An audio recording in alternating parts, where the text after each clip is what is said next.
Bien, ¿me quiere decir en qué nos quedamos ayer, Ana Beatriz?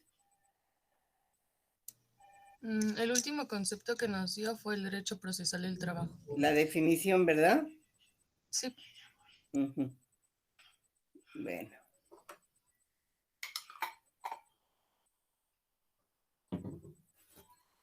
Entonces, si se dan cuenta, ya hemos comentado que la filosofía del derecho del trabajo es el por qué debe existir el derecho del trabajo.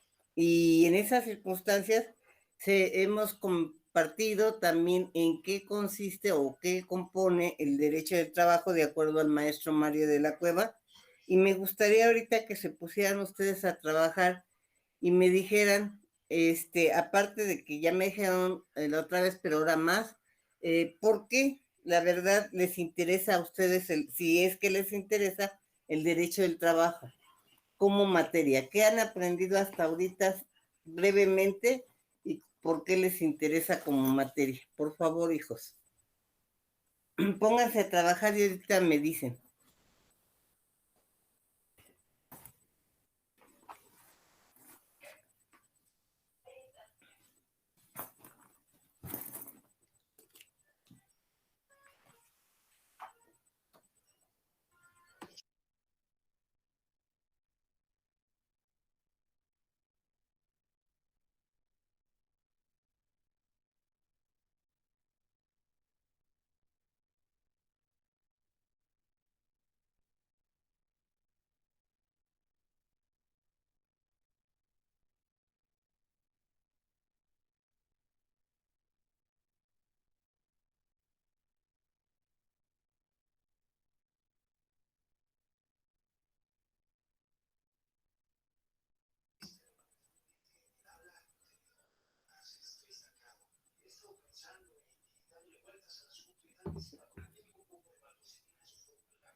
A ver, ¿alguien quiere participar?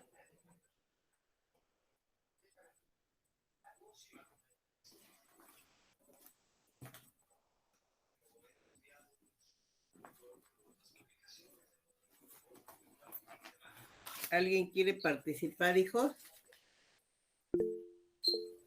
A ver, Ana Beatriz, por favor, para variar.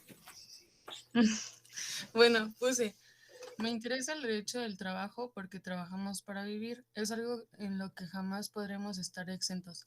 El trabajo es fundamental para nuestro día a día.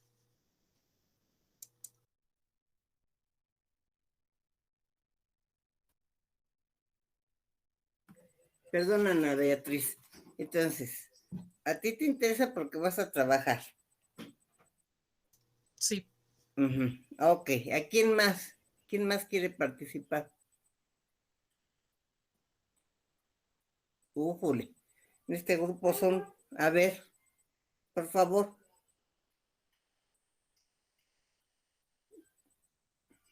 A ver, Ángel, ¿quieres participar?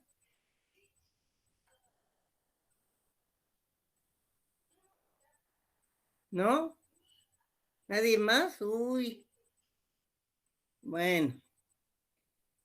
Entonces, el derecho del trabajo es importante porque siempre ha existido las personas que trabajan, obviamente. No siempre existieron las personas subordinadas, pero cuando empezó esta subordinación vimos que se llegó al esclavismo y que era una forma de maltratar y obviamente de aprovecharse del trabajo de los demás. Y que si este, perdón, pues que si este conjunto de normas surgió o nació, fue precisamente para que el derecho del trabajo tratara de dignificar al ser humano, tratara de equilibrar esas desigualdades que hay entre patrones y trabajadores. Bueno, ahora vamos a empezar a ver otro tema, hijos, y se llama sujetos del derecho del trabajo. Sujetos del derecho del trabajo. Y tenemos, como todo, sujetos individuales y sujetos colectivos, hijos. Tenemos sujetos individuales y sujetos colectivos. Los sujetos individuales son trabajador, trabajador de confianza,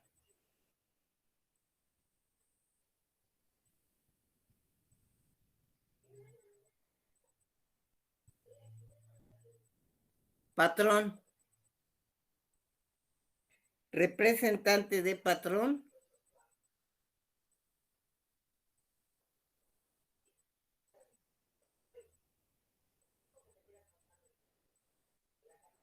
intermediario,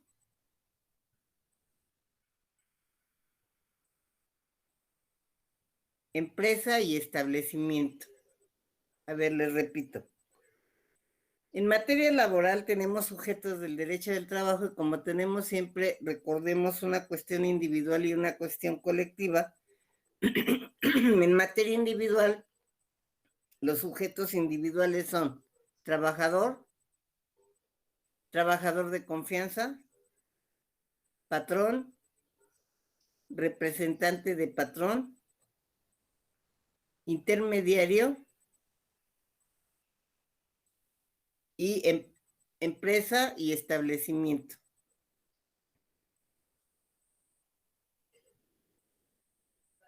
Los sujetos colectivos son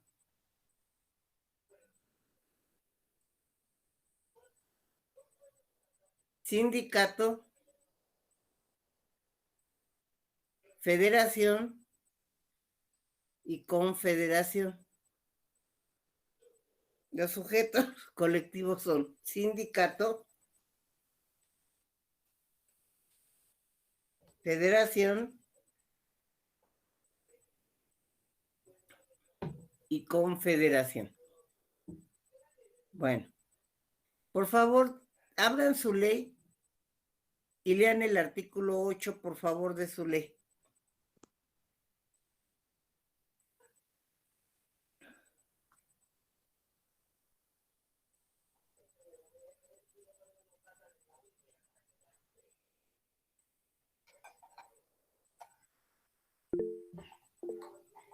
A ver, Daniela, por favor. Artículo 8. Trabajador es la persona física que presta a otra, física o moral, un trabajo personal subordinado. Para los efectos de esta disposición, se entiende por trabajo toda actividad humana, intelectual o material, independientemente del grado de preparación técnica requerido para cada profesión u oficio. Bien, gracias, Daniela. A ver, ¿cuántas clases de personas conocen jurídicamente? Jurídicamente, ¿cuántas clases de personas Las conocemos? físicas y morales. Sí, Daniel, muy bien. ¿Físicas o morales? ¿Qué diferencia o qué semejanza hay entre cada una de ellas? Que las físicas es un individuo y las morales es el conjunto de individuos para formar a esa persona. A ver, Kevin, más fuerte porque no te oí. Perdón, ¿eh? Que la persona física es un individuo como tal y la persona moral es el conjunto de individuos para formar a esa persona moral. Exacto. El individuo es un ser humano, digamos, una persona física, ¿no? Y la persona moral es un conjunto de personas. ¿Qué más? ¿Qué tienen en común las dos personas? Jurídicamente hablando, hijos. A ver, Daniela. Que tienen derechos y obligaciones. Que ambas tienen derechos y obligaciones. Muy bien, ¿qué más? ¿Tienen derecho a qué? A un nombre o razón social, que tienen derecho a una nacionalidad y que dentro de esos derechos y obligaciones pueden adquirir bienes y servicios, obviamente, y obviamente tienen derecho a hacer valer los mismos. A ver, hijos, entonces, ¿por qué? La pregunta es, ¿por qué el trabajador, nuestra ley exige que sea persona física? En la ley de 1931 nada más decía trabajador es la persona, no se refería si a física o moral, simplemente si es la persona. Porque nuestra ley en 1970, al nacer, dice, el trabajador es la persona física. ¿Por qué un trabajador tiene que ser una persona física?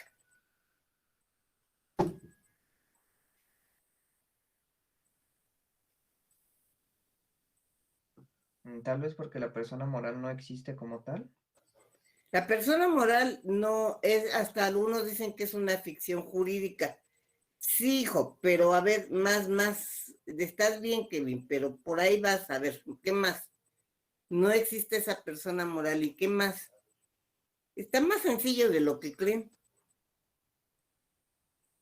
Y ustedes ya ahorita con lo que supuestamente ya saben, debieran de decirme por qué tiene que ser una persona física o moral, no sé. A ver, Daniela, otra vez. Porque requiere de un esfuerzo físico y pues bueno, solo las personas Pues mira, no pueden es, realizar ese tipo de actividades. en parte sí, Daniela, pero es más sencillo de lo que parece. A ver, Maximiliano. Pues podría ser porque el derecho del trabajo también se considera una rama social y, por ejemplo, protege a este grupo vulnerable, pero individualmente, ¿no? En todo Ya, caso, la ya, persona moral de los trabajadores sería como los contratos colectivos y demás, ¿no? vamos bien, Maximiliano, pero ya estás diciendo algo muy importante. A ver, a ver si con esto lo pescan. Vean la definición que les di de derecho protector de mujeres y menores.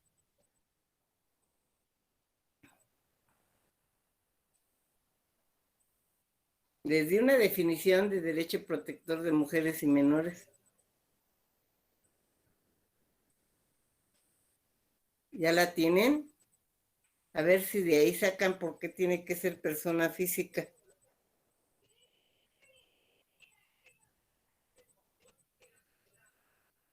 ¿No? Porque la persona física tiene vida. Porque la persona física tiene vida. Bien, Ana Beatriz tiene vida. ¿Y con esa vida qué pasa? Cuando tú estás viva, ¿qué te puede pasar o qué puede pasar? Y ¿qué puedes hacer, qué no puedes hacer cuando estás viva? O no nada más Ana Beatriz, sino cualquiera.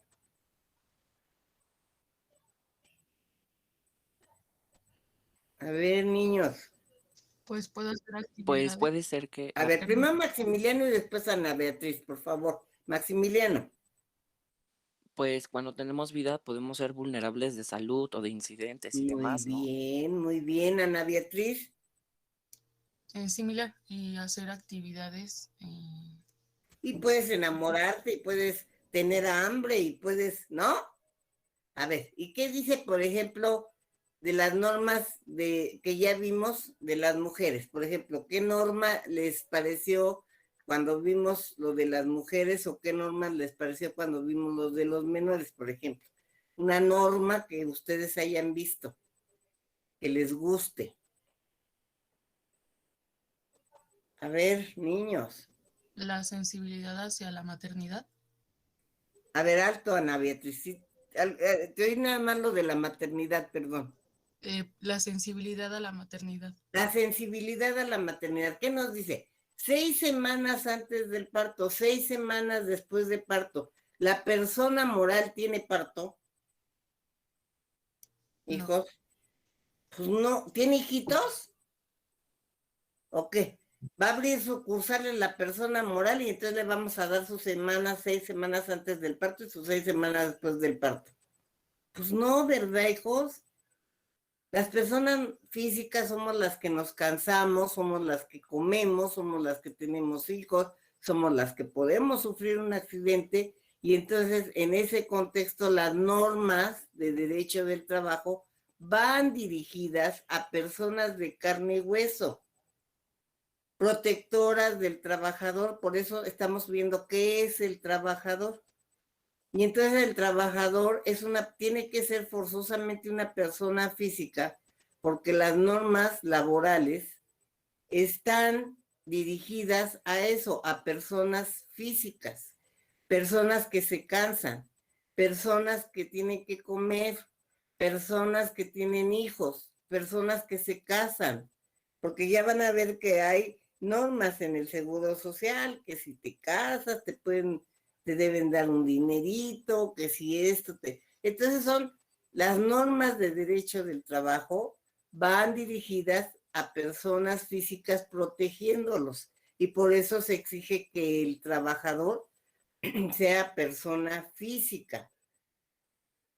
Otra característica que debe de tener un trabajador para ser trabajador desde el punto de vista del artículo 8 de nuestra Ley Federal del Trabajo es que debe realizar un trabajo personal, hijos. O sea, ya tenemos dos características.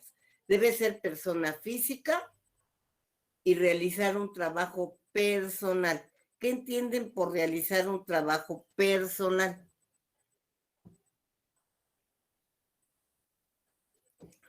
También es más sencillo de lo que parece, hijos. Pues el trabajo es A ver, espérenme. Primero Ana Beatriz, después, a ver, Ana Beatriz. Gracias. Pues el trabajo es destinado a cierta actividad o empresa. A ver, ¿quién más quería opinar? Yo, profesora. A ver, por favor, Andrea. Pues yo entiendo que es un trabajo personal que lo realiza él mismo, ¿no? O sea, por ejemplo, yo personalmente voy a realizar cierta actividad que me van a pagar. Bien. A ver, Eric. Era eso mismo, profesora. ¿Era eso mismo? ¿Alguien más quiere participar? A ver, Luis Antonio. A lo mejor no se podrá referir a los trabajos independientes, algo así como más para él, o sea, trabaja para él, no para nadie más, ¿no? Bueno, eso es No, algo que hijo, yo porque entiendo. si es un trabajo independiente no vamos a estar en derecho del trabajo, porque vamos a estar en otra área del derecho. Recuerda que para que haya derecho del trabajo debe haber patrón y trabajador, y por eso estamos viendo la figura del trabajador.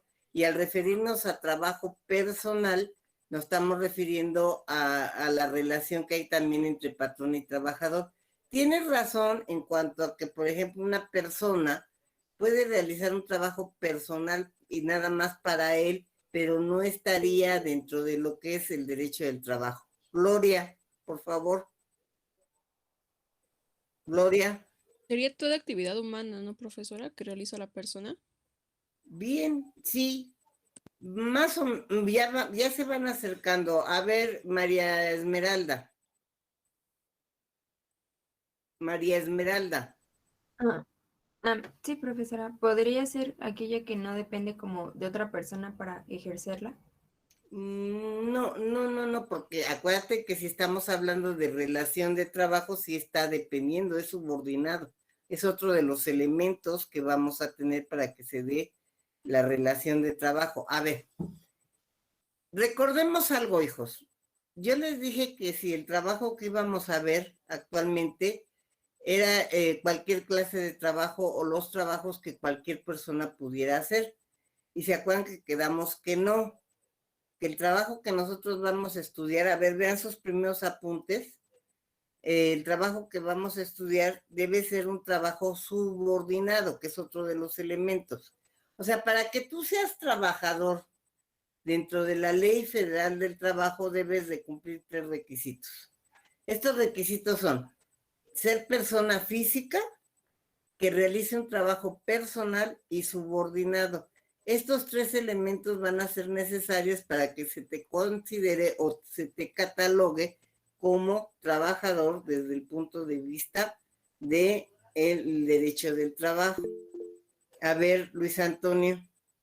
Entonces, por personal se refiere a hacerlo por sí mismo, ¿no? O sea, yo tengo que trabajar para alguien, obviamente, pero hacerlo yo, no alguien puede trabajar como para mí. Va en relación a eso, claro que ya nos había comentado también Ana Beatriz. Sí, por supuesto, Luis Antonio, para que no nos hagamos ya más pelotas, mire. Mis derechos y mis obligaciones en materia laboral son personalísimos. O sea, yo no puedo transmitir mis derechos. A ver, entiendan. Vamos a suponer que María Esmeralda me dice, oiga maestra, quiero entrar a dar clases a Aragón, ¿me puede vender su antigüedad? ¿Puedo hacerlo? ¿Puedo vender mi antigüedad que tengo? No. No. Pues yo quisiera venderla para no ser viejita, ¿verdad? Pero pues no puedo, porque son cuestiones de hecho. ¿Sí me están entendiendo? El paso del tiempo se va dando, no, y no es porque quieras. O, por ejemplo, vamos a pensar que Kevin me dice, maestra, ¿puede rentarme su ISSSTE? ¿Puedo yo rentarle mi ISSSTE, o sea, mi servicio del ISSSTE a Kevin? No, ¿verdad? Entonces, obviamente eso es lo personal, hijos, que los derechos y obligaciones en materia laboral son personalísimos, son exclusivos del trabajador. Esto no quiere decir, como dijo bien Luis Antonio y Ana Beatriz, yo tengo que realizar mi trabajo personalmente. No estoy trabajando en nombre de otro o para otro. No sé si lo están entendiendo. Estoy trabajando exclusivamente para mí. No puede ser un mandato, como ustedes han visto en materia de derecho civil, que una persona, perdón, hijos, que una persona puede solicitar, perdón, hijos, que a su nombre y representación haga algo. Acá no. Esto no quiere decir que no pueda ser yo sustituida. O sea, si en un momento dado yo me voy de vacaciones o yo tengo que, una incapacidad en un momento determinado, pues alguien puede sustituirme en mi trabajo, pero esa persona que me va a sustituir en su trabajo, ella va a crear sus propios derechos y sus propias obligaciones. Yo no se las puedo, yo no voy a transmitir mis derechos y mis obligaciones. Eso es lo personal, hijos. Sí lo están entendiendo, que de alguna manera Luis Antonio, Ana Beatriz, Eric, de alguna manera nos estaba comentando que es hacerlo por sí mismo, Kevin también, Gloria Angélica, pero no nada más es hacerlo por sí mismo, sino mis derechos, mis obligaciones son personalísimas.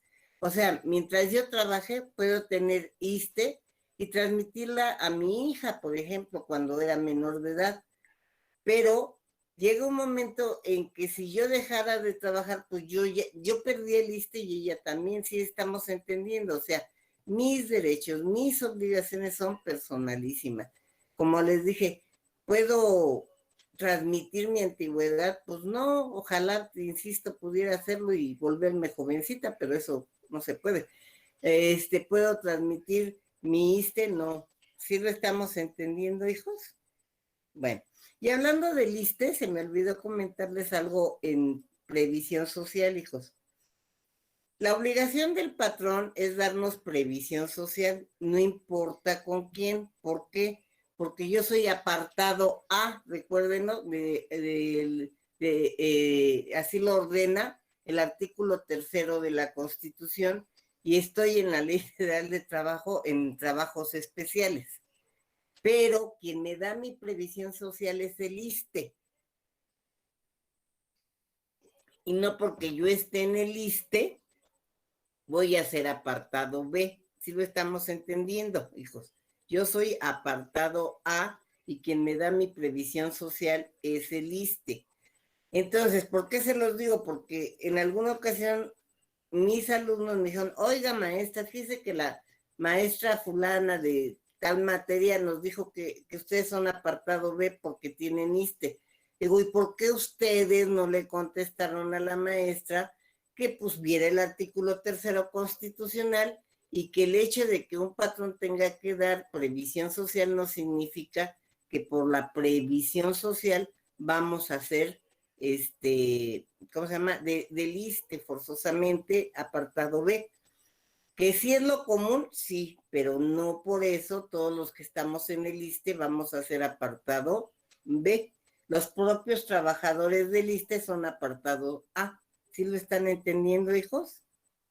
Entonces, en previsión social, la obligación del patrón es darnos previsión social. Esta previsión social nos las puede dar, yo lo divido en una previsión pública, en una previsión mixta y en una previsión privada, hijos. O pueden poner en una previsión pública, en una previsión privada y en una previsión pública. La previsión pública es la que nos da el patrón a través de las instituciones que se han creado, como el Seguro Social, como el ISSSTE, y como todas las que nos dan a través de los municipios, de las alcaldías, que ustedes ven que hay hospitales, a veces por alcaldía, por municipio, que son gratuitos y que son para las personas que no cuentan con el ISSSTE o con el Seguro Social, y que el gobierno, de acuerdo al artículo 4, tiene que dar esa también seguridad social. Cuando yo hablo de mixto, es que traen tanto cuestiones de orden público, o sea, de instituciones públicas como de instituciones privadas. Generalmente, hijos, las compañías de seguros y los bancos a sus trabajadores les dan hospitales privados, por ejemplo, para atender sus enfermedades, para que nazcan sus hijos, etcétera. Pero como esos hospitales privados no le pueden dar, por ejemplo, el derecho de guardería, el derecho de las pensiones cuando sean viejitos, entonces contratan también al Seguro Social para que les dé algunos derechos y contratan médicos y hospitales privados para otros derechos. ¿Sí les está quedando claro? Porque entonces les hablo de mixto, hijos, porque tienen tanto cuestiones de derecho público como cuestiones de derecho privado, que son hospitales privados en donde al trabajador le van a dar medicina, médicos, pero no le van a dar, por ejemplo, guarderías o no le van a dar su pensión cuando él sea viejito, y entonces eso lo tienen que contratar con el Seguro Social. Y lo que es privado, pues el ejemplo clásico es Pemex, hijos, que Pemex tiene sus propios hospitales, sus propias cosas, y nada más es para los trabajadores de Pemex. Y es privado porque obviamente no es para todo el público, solamente es para los trabajadores de Pemex. ¿Sí les queda claro, hijos? En el apartado B, la seguridad social la da generalmente el ISSSTE, pero cada estado también puede tener sus propias cuestiones de previsión social.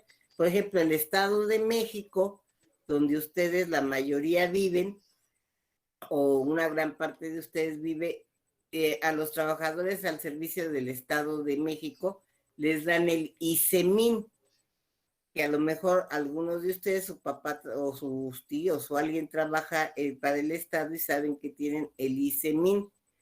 Ahora han creado en los estados el ISSSTE, por ejemplo, el ISSSTE Guerrero, el ISSSTE Chiapas. O hay todavía estados que pueden y les darle el servicio el Seguro Social porque el Estado paga como patrón que paga como cualquier patrón que paga el Seguro Social, y entonces le paga al Seguro Social y le da su servicio a sus trabajadores. Entonces, eso se me había olvidado comentarles, hijos, que la previsión social, que es una obligación que tiene el patrón, recuerden, porque el patrón nos tiene que asegurar en el momento en que entramos a trabajar, pues puede hacerlo a través de empresas de públicas, empresas privadas, o en su caso, pues una combinación, o hacer sus propias empresas, como pasaba en el siglo pasado con ferrocarriles y como pasa actualmente con Pemex, que tiene sus propios hospitales, tiene sus propios médicos, tiene sus propias cosas, ¿sí? Hasta ahí, ¿alguna duda o algún comentario, hijos? No, profesora. Bien, Fernanda. ¿A mí me puede repetir, por favor, en qué consistía lo de la previsión pública, por favor? Sí, es la que da el Estado fundamentalmente y a través como instituciones como el Seguro Social. Bueno, el Estado y los patrones, es Es que, perdón, hijo, me equivoqué, Luis Antonio, porque el seguro social lo mantiene también los trabajadores y los patrones.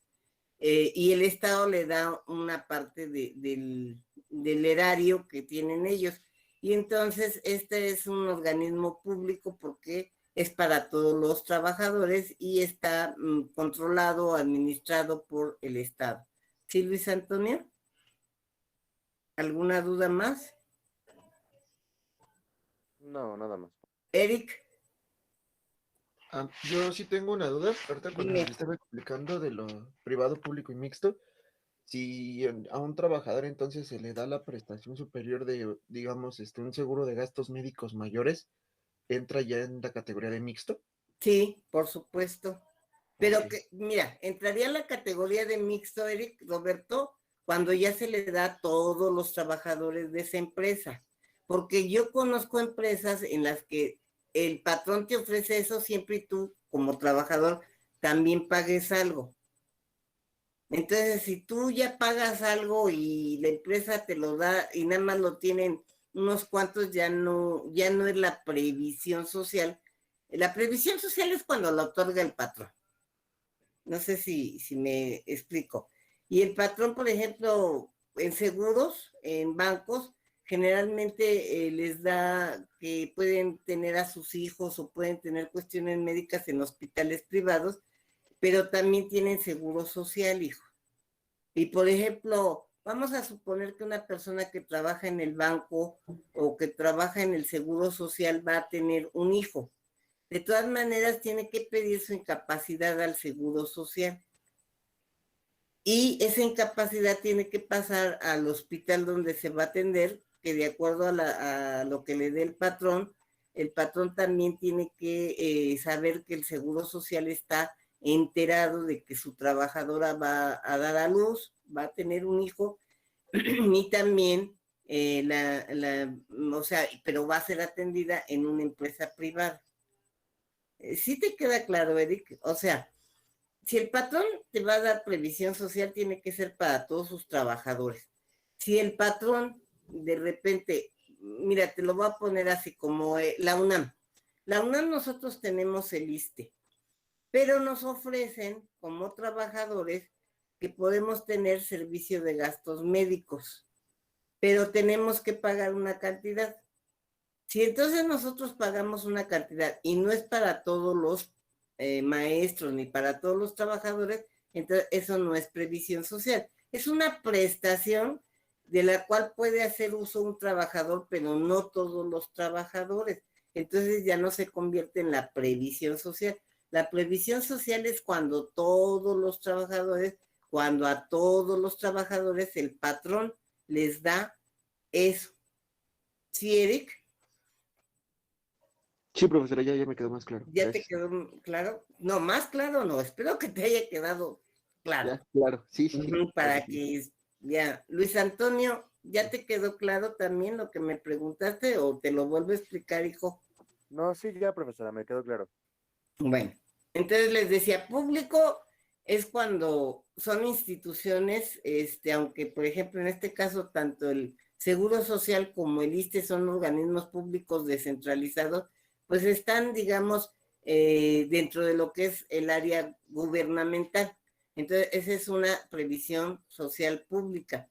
Previsión social mixta es la que tenemos entre que te lo da un hospital privado, un hospital de particulares y el seguro social, como le estaba comentando a Eric Roberto, que por ejemplo, tú trabajas en una, perdón, aseguradora en un banco y se enferma esta persona, entonces puede ir a su seguro o a los seguros que están dentro de sus áreas de previsión social, pero sí tiene que avisar al seguro social, sí tiene que revisar de todas maneras el seguro social la situación de la enfermedad para dar las incapacidades. ¿Sí, hijos? Y la previsión privada, yo les decía que el ejemplo nada más lo tenemos en Pemex, porque Pemex tiene sus propios hospitales, tiene sus propios médicos y solamente le da ese servicio a sus trabajadores, o sea, las personas que trabajan en Pemex, junto con sus familias, obviamente, pero solamente a los que trabajan en Pemex. En esta situación yo les decía que en el siglo pasado también esto lo tenía Ferrocarriles Nacionales, cuando existía Ferrocarriles y cuando eran nacionales. ¿Hasta ahí alguna duda, hijos? ¿Algún comentario? Entonces regresamos al trabajador, al sujeto, a los sujetos del derecho del trabajo. Entonces, a ver, hijos, para ser trabajador, desde el punto de vista del orden laboral, del orden jurídico, necesitamos que sea una persona física que realice un trabajo personal y subordinado. Y ya habíamos comentado que debe ser persona física porque los derechos están dirigidos, los derechos del trabajo están dirigidos a personas de carne y hueso, a personas que se cansan, tienen que por lo tanto tener descansos, a personas que tienen hijos, por lo tanto también tienen derecho a descansos pre y postnatales y tienen derecho a la lactancia. Y tenemos que personas que a qué edad puedes entrar a trabajar, cómo vas a trabajar, todo eso va dirigido a personas físicas. Por eso el trabajador forzosamente tiene que ser persona física. Ya dijimos que un trabajo personal, hijos, es que tú lo realices por ti mismo, como nos decían sus compañeros, pero aparte que tus derechos y tus obligaciones son personalísimas, no pueden ser transmitidas. Tú no le puedes transmitir a otro trabajador los derechos que tú adquiriste en materia laboral. ¿Sí estamos entendiendo eso, hijos? Y forzosamente tiene que ser subordinado. Esta es la palabra clave para saber cuándo hay un trabajador y cuándo no. Subordinación, hijos, es estar a las órdenes de otra persona.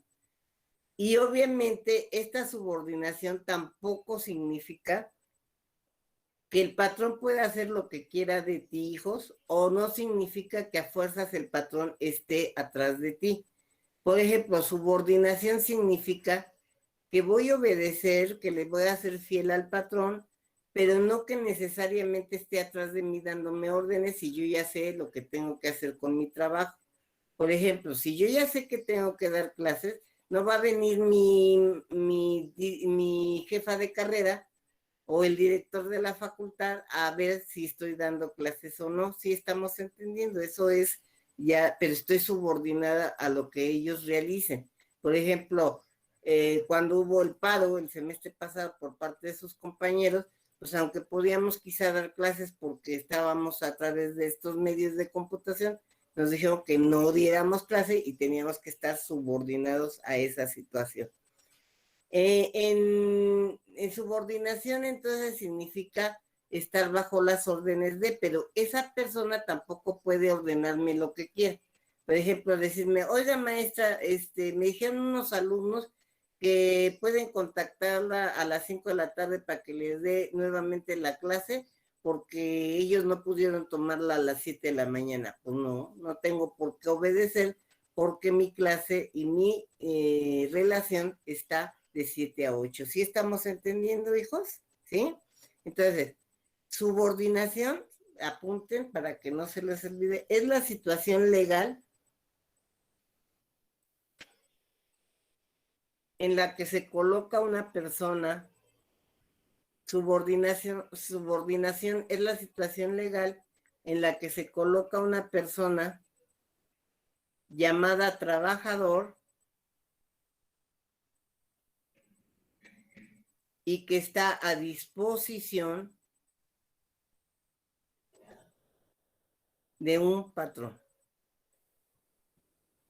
Subordinación es la situación legal en la que se encuentra una persona llamada trabajador y que está a disposición de un patrón.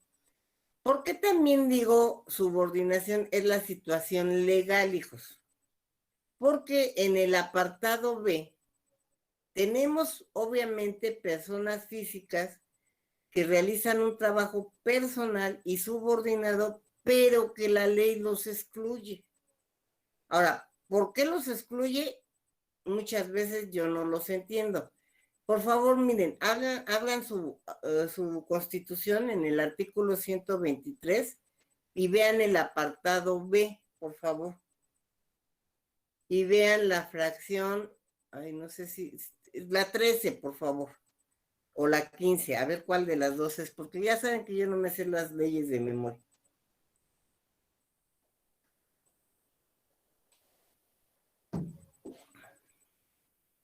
¿Me lo quieren leer en voz alta, por favor?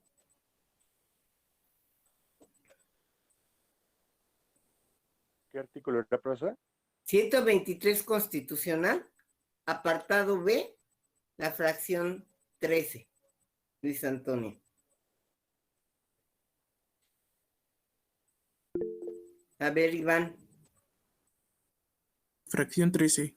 Los militares, marinos, personal del servicio exterior, agentes del Ministerio Público, peritos y los miembros de las instituciones policiales se regirán por sus propias leyes. Los agentes... Perdón, Iván, síguele, perdón. Los agentes del Ministerio Público, los peritos y los miembros de las instituciones policiales de la Federación, las entidades federativas y los municipios podrán ser separados de sus cargos si no cumplen con los requisitos que las leyes vigentes en el momento del acto señalen para permanecer en dichas instituciones o removidos por incurrir en responsabilidad en el desempeño de sus funciones.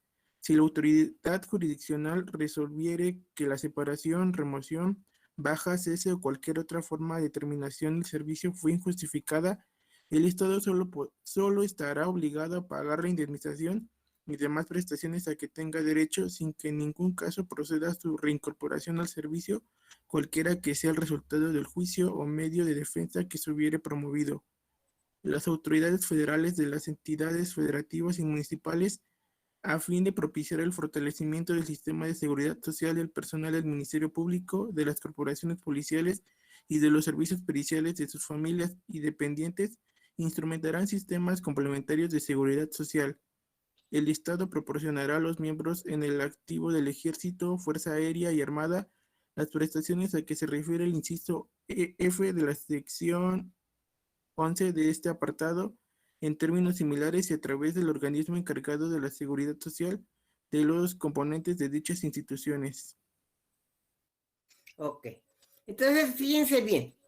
Yo estoy de acuerdo que marinos y militares no estén bajo la cuestión de subordinación o la cuestión de la ley federal la ley federal de los trabajadores al servicio del Estado, porque ellos son aparte, por eso son militares, marinos. Imagínense a un militar haciendo huelga, hijos.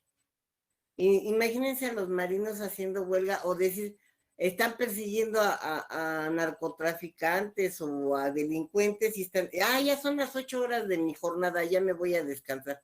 No, ellos están bajo otros apartados, digamos, bajo otras leyes, por eso tienen fuera de, ¿sí me están entendiendo?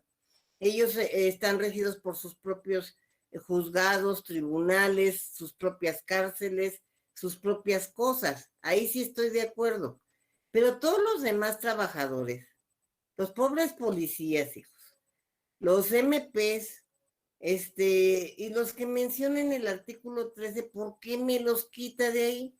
Y al quitármelos de ahí y hace una excepción, pues de repente esos trabajadores se quedan sin defensa de nada. Por eso ustedes ven que a veces a los policías, y no todos los policías son malditos, ni todos los policías son malos trabajadores, pues de repente no tienen defensa, hijo, no sabemos ni cómo defenderlos porque sus leyes no son claras, no son concisas ni son precisas. Sí les está quedando claro esto que les estoy diciendo. Entonces, ellos son subordinados, ellos son personas físicas que realizan un trabajo personal y sin embargo, desde el punto de vista legal, no son trabajadores. Entonces, por eso le pongo a la palabra subordinación legal, si lo están entendiendo.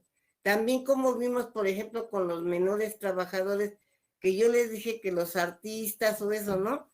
Que para efectos de la ley no son artistas, no son trabajadores los artistas, pues entonces quién sabe qué serán. Todos estos trabajadores a lo mejor son marcianos o vienen de otra dimensión, porque pues, ¿cómo no los vamos a proteger, hijos? Y en la cuestión más fundamental que es el trabajo, por Dios.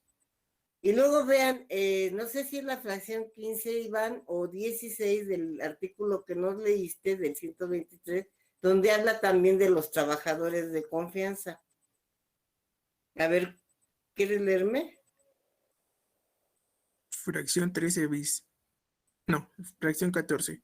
La ley determinará los cargos que serán considerados de confianza. Las personas que los desempeñen disfrutarán de las medidas de protección al salario y gozarán de los beneficios de la seguridad social. A ver, y léeme el 13 bis, por favor. El Banco Central y las entidades de la Administración Pública Federal que forman parte del sistema bancario mexicano regirán sus relaciones laborales con sus trabajadores por lo dispuesto en el presente apartado.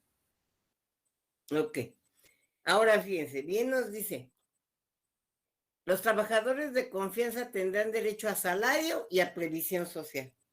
Ah, qué bonito. Y entonces no tienen derecho a vacaciones, no tienen derecho a otras cosas, porque nada más dice que tiene derecho al salario, fíjense bien, y a la previsión social. Y el artículo 8 de la Ley Federal de los Trabajadores al servicio del Estado, hijos, al servicio del Estado, dice que para efectos de esa ley los trabajadores de confianza no son trabajadores. Ah, bueno, entonces como les digo, pues serán marcianos, o serán extraterrestres, de otro, no sé, de otro planeta, no nada más marcianos, o a lo mejor vienen de otra dimensión. O sea, estábamos orgullosos de ser el primer país en poner el derecho del trabajo a nivel constitucional. Y vemos que que nuestros propios legisladores erradican, sacan a determinados trabajadores de nuestras leyes y los dejan en verdadero estado de indefensión. Porque hasta para castigarlos, a veces nuestro servicio exterior mexicano. A mí me contaba una compañera, amiga, que trabajó en el servicio exterior mexicano, que de repente, pues, los que trabajan en el extranjero también se portan mal, hijos, y no sabían tampoco cómo sancionarlos o cómo hasta cómo correrlos, por decir algo, porque ellos se rigen por sus propias leyes. Entonces, tanto dejamos desprotegidos a los trabajadores, como también el propio patrón de repente no tiene forma de saber muchas cosas, porque obviamente no están dentro de un marco legal. Así como los trabajadores del antes IFE, ahora INE, hijos. Fíjense que hasta el barrendero es trabajador de confianza y también ellos se rigen por sus propias leyes, eso también dice la Constitución, pero en lo que se refiere al INE. Y luego son juzgados en el Tribunal Federal Electoral o en los tribunales locales electorales. ¿Cómo? Si tenemos tribunales laborales, si tenemos tribunales donde arreglar las cuestiones y las cosas legales, entonces fíjense cómo nuestra propia Constitución, haciendo caso omiso de lo que es el derecho del trabajo, nos saca a muchos trabajadores de nuestro ámbito y los deja en vil estado de indefensión. ¿Hasta ahí les queda claro, hijos?